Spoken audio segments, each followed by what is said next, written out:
Also es ist eine Sache, ein Buch zu zeichnen, wo vielleicht auch viele sagen, hey, das ist eine tolle Geschichte. Eine zweite Sache ist aber, dieses Buch dann in einer Tausender Auflage zu verkaufen. Du hast eigentlich oft gar nicht die Möglichkeit, mit etwas Eigenem da so auf den Markt zu kommen. So, wenn das also nicht geht und ich will es auch nicht über Amazon vertickern, weil ich von denen nichts halte, dann muss ich mir überlegen, wie mache ich das? Das hier ist die Litfaßsäule. Das hier ist unsere Litfaßsäule. Das ist übrigens unsere Litfaßsäule. Habt ihr schon unsere Litfaßsäule gesehen? Okay, also das hier ist die Litfaßsäule, die eben auf Reisen geht. So. Das war jetzt bei einem anderen Projekt. Und da kommen jetzt die Plakate drauf, die wir heute frisch mit der Post bekommen.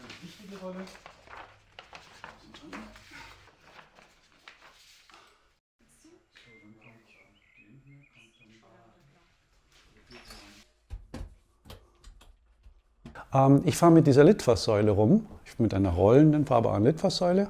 Und das ist dann was viel Persönliches. Ich bin auch da und ich zeichne dann vielleicht die Geschichte. Und am nächsten Tag steht sie wieder woanders und lernen die Leute kennen. Und manche werden mir vielleicht helfen müssen, mit dieser Litfaßsäule durch eine Unterführung zu kommen, weil das Ding so schwer ist, weil ich sie mit dem Fahrrad ziehen muss.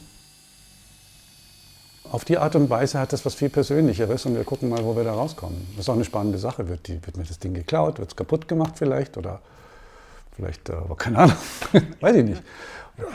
Keine Ahnung, wo ich da runterkomme. Und also das steht dann jeden Tag irgendwo. Also man geht dann selber ein bisschen auf die Reise.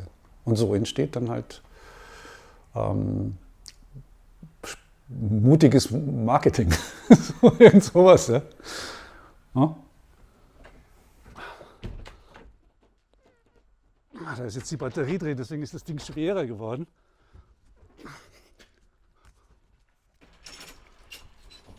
Ich heiße Michael Lapper, ich bin bildender Künstler.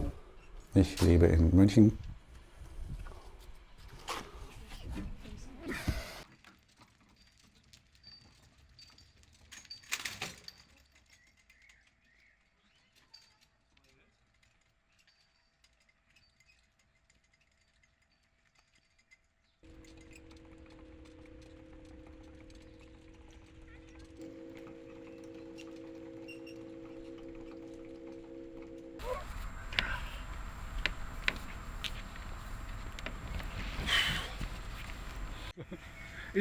Ist ein Bilderbuch, ein Kinderbuch, das ich mal gemacht habe. Ich mache schon eigentlich mal ganz was anderes, Stadt, ja. Oder? Ja, so Kopfbau vorne und also eigentlich viel so Stadtentwicklungszeug oder Kunst am Bau, also ganz andere Sachen.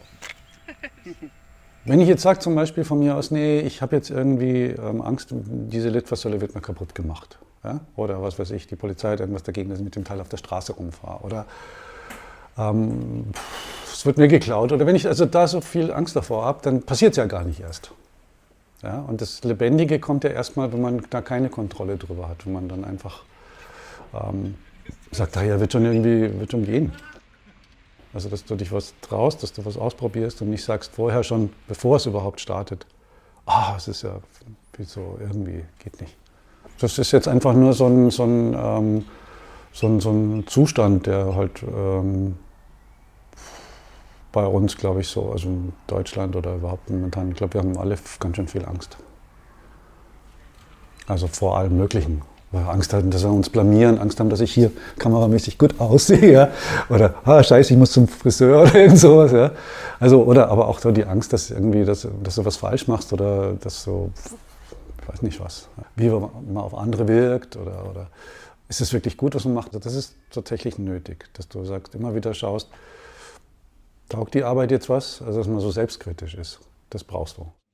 Das sind so, die haben hier diese Fin und hier ist der Flügel. Also es gibt immer wieder so Momente, wo man sagt, bist du jetzt wirklich ein guter Künstler? Oder also ist das wirklich gut, was du machst?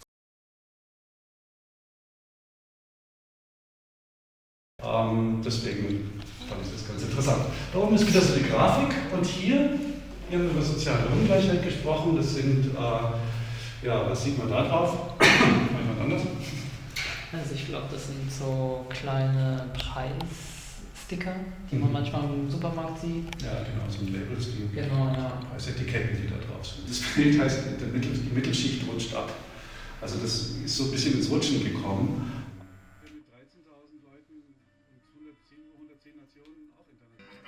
arbeiten. Das ist manchmal schon auch ein ganz schön harter Job. Man verdient auch nicht immer wirklich gut. Und dann zweifelt man natürlich so und dann schaue ich mir dann mittlerweile dann schon so eben an, okay, was hast du eigentlich alles gemacht? Und dann kommt schon so dieses, das war gut, dafür hat sich's gelohnt, das war okay, das war wirklich richtig gut. Und egal wie das dann ausgeht in dem Leben, ja, das war wichtig, das gemacht zu haben.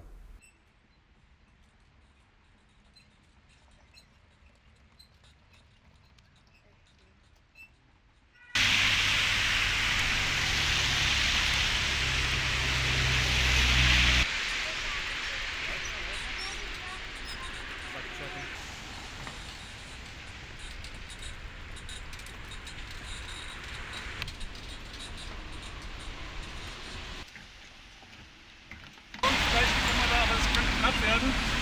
Warte mal, schieb mal ein Stück zurück. Okay. Jetzt haben wir uns so richtig verfahren, aber es geht, vielleicht geht hier ein bisschen anschieben.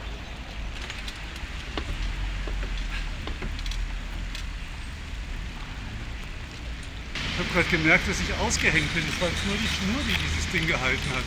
Ich glaube, es gibt eine Menge Menschen, die so, dann irgendwann hat man mal so eine Krise. Und bei mir war es halt einfach eine genetisch bedingte Sache, dass du halt, dass plötzlich kam halt einfach die Diagnose, hey, du wirst blind. Mit 40, 45. Ach da. Habe ich euch schon gesagt, dass ich eigentlich zur Hälfte blind bin? Also, hört sich jetzt blöd an, aber... Ja,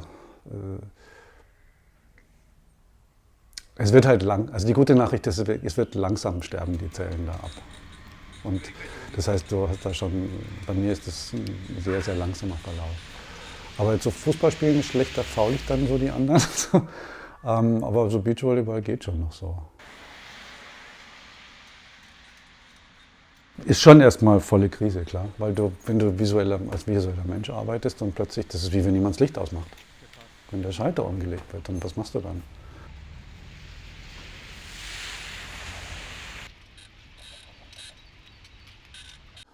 Also es ist nicht das Schlechteste, wenn man das liebt, was man macht.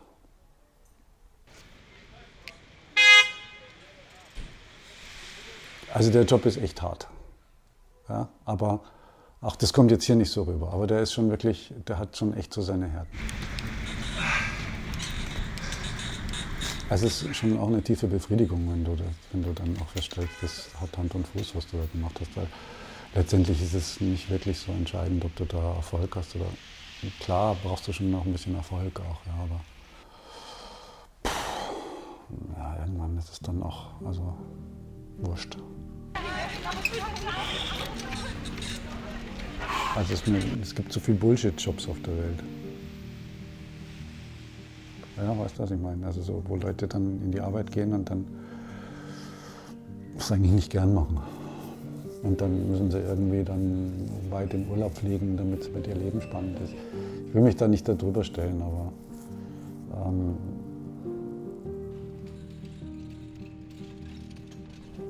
ich brauche es jetzt nicht.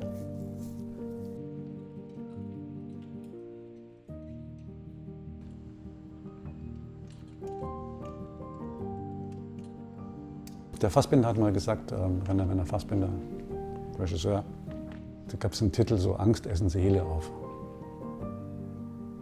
Und das sagt es auch ganz gut, also was die Angst mit einem macht, ja, dass die hindert dich daran einfach leben. Ja.